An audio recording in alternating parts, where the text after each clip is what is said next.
আমি এই ভিডিওটা শুধু আপনাদেরকে সতর্কমূলকভাবে বার্তা দেওয়ার জন্য তৈরি করছি। আমার সময় নষ্ট করে বা আমার মেধা শ্রম সবকিছু দিয়ে ইত্যাদি শুধু আপনাদের জন্য। আমি বর্তমানে প্রবাসে প্রায় 8 বছর বসবাস করছি। আমার যে পার্সোনাল যেই ইস্যু বা আমার পার্সোনাল যে ব্যাপার স্যাপার আছে, এইগুলা থেকে, এই জ্ঞান থেকে আমি আপনাদেরকে ক্ষুদ্র ন্যূনতম আপনাদেরকে তথ্য দেওয়ার চেষ্টা করব। এই বর্তমানে 2025-26 এসে আপনি 5 থেকে 6 লাখ 7 লাখ টাকা দিয়ে প্রবাসে আসতে চাচ্ছেন।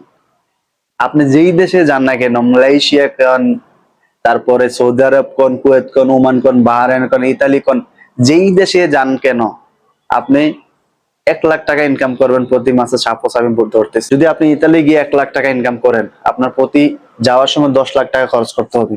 আপনি যদি মালয়েশিয়া এসে 70,000 টাকা ইনকাম করেন, আপনার যাওয়ার সময় 6 লাখ টাকা প্লাস খরচ করতে হবে।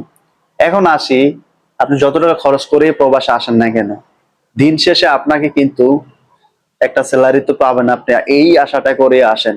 ধরুন আপনি 70,000 টাকা মালয়েশিয়া ইনকাম করলেন, 70,000 টাকা থেকে আপনার খাওয়া দাওয়া ইত্যাদি মিলে ধরেন 15 থেকে 20,000 টাকা গেল।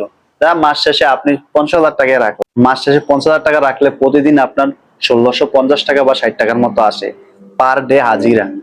তো আপনি যখন পার ডে হাজিরাতে 1500 থেকে 1,600 টাকা ইনকাম করতেছেন, এই টাকাটা আপনি পুরাটা কিন্তু বাড়িতে দিতে পারতেছেন না বা আপনার রেন্ট শোধ করতে পারতেছেন না। এখান থেকে কিছু টাকা কিন্তু আপনার পকেটে থাকতে হবে বা রাখতে হবে। বিভিন্ন কারণে বিদেশে রাখতে হয়, যারা বিদেশে আগে গেছেন হয়তো বা তারা বুঝতে পারবেন। তো মূলত এই যে টাকাটা কামাইতেছেন আপনি, এখানে এই টাকাটা কি আপনি বাংলাদেশে কামাইতে পারবেন না? 1500 টাকা, 1000-1200 টাকা কি কামান সম্ভব না বাংলাদেশে? আমাকে বলেন আপনারা। সম্ভব, যদি আপনি চেষ্টা করেন। কোন মানুষ আমি দেখি না এখন পর্যন্ত 5 থেকে 10 লাখ টাকা ব্যাংক থেকে এনে, অমুক থেকে অমুক থেকে বিভিন্ন জায়গা থেকে সুদে লাভে এনে ব্যবসা বাণিজ্য করার জন্য বা দেশে একটা স্বাবলম্বী হওয়ার জন্য কোনো একটা কিছু করার জন্য। দেখেন, আপনার রিজিক যদি বিদেশে থাকে অবশ্যই বিদেশে আসবেন, আমি ওইটা বলি না, কিন্তু একটা জিনিস কি, আপনার চেষ্টা থাকতে হবে। এই যে বিদেশে হাজার হাজার লক্ষ লক্ষ মানুষ, আমি একটা মানুষ 8 বছর ধরে বিদেশে আছি। দেখেন, আমার শেষ ইচ্ছা কি জানেন? যে আমি বাড়িতে গিয়ে কোন একটা অবস্থান তৈরি করব, ওইটা করে আমি জীবনটা কাটাতে চাই। এরকম যারা মিলিয়ন মিলিয়ন টাকা কামায় বিদেশে এসে, তাদেরও স্বপ্ন একটাই, যে দেশে গিয়ে একটা কোনো কিছু করব, তারপর জীবনটা কাটাবো। কিন্তু আপনি যদি দেশে থাকেন, ওই যে 5 থেকে 6 লাখ টাকা দিয়ে দেশ দেশ থেকে বিদেশে আসতেছেন, এই টাকাটা দিয়ে যদি আপনি একটা কর্মস্থল তৈরি করেন বা আপনি একটা ব্যবসা বাণিজ্য করেন, এখান থেকে আরো 2টা মানুষ উপকৃত হইলো। আবার কি আপনার এই চিন্তাটা করতে হইতেছে না দিন শেষে, যে আপনি 5 থেকে 6 বছর পরে দেশে গিয়ে একটা পজিশন তৈরি করতে হবে, ওইটা করে আমার জীবন কাটবে। আপনার এই জিনিসটা কিন্তু ভাবতে হচ্ছে না।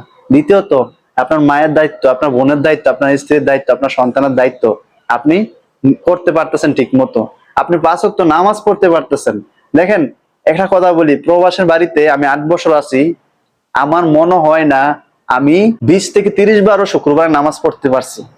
20 বারও মনে হয় না যে শুক্রবার নামাজ পড়তে পারছি। ওয়াক্ত নামাজ বাদ দিলাম। তা আমি মুসলমান, মুসলমান আমি মুসলমানের ঘরের সন্তান, কিন্তু আমি যদি শুক্রবারের নামাজটা না পড়ে থাকতে পারি গত 8 বছরে, বাকি নামাজ তো বাদ দিলাম, আমি কি মুসলমানের খাতায় আছি? আপনারা আমাকে কমেন্ট করে জানাবেন। তো সুতরাং আমি শুধু আমার নিজের লাইফেরটাই বললাম, এর থেকে জঘন্য জঘন্য মানুষের লাইফে চলতেছে, ঘটতেছে, আছে। পারিবারিক জীবন দিয়েও আপনি কখনো সুখী হতে পারবেন না। কেউ আপনাকে এই জিনিসটা বলবে না যে প্রবাস থেকে চলে আসো, প্রবাসে আর থাকার দরকার নাই। এই জিনিসটা আপনাকে মন থেকে কেউ বলবেন না আপনি যখন প্রবাসী হয়ে যাবেন।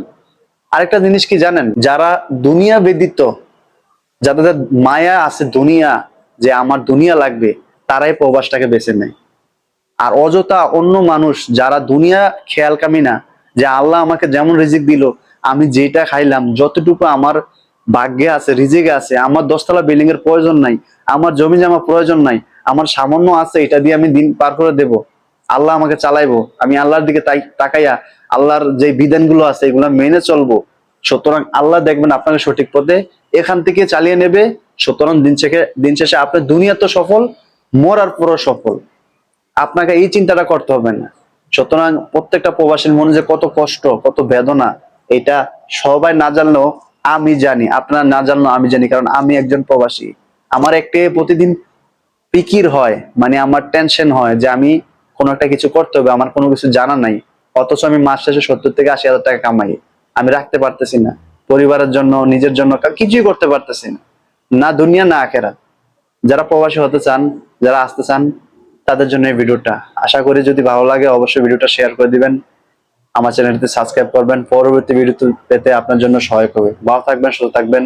আসসালামু আলাইকুম।